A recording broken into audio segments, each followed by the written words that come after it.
ترسناکترین خلافکار جهان، کسی که کل دنیا دنبالشه، یه ایرانیه.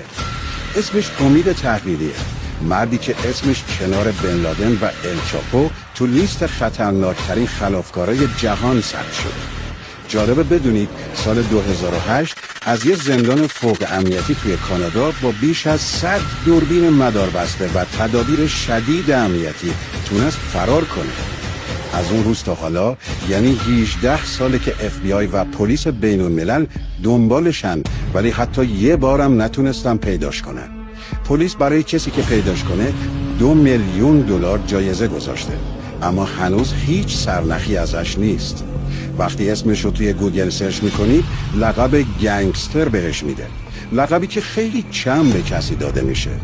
جالبتر این که بیشتر ما حتی اسمش رو نشنیدیم، با اینکه یکی از دست نیافتنی ترین خلافکارای دنیاست. حالا به نظرتون الان کجاست؟ این پست رو شیر و لایک کن و یه جمله براش بنویس.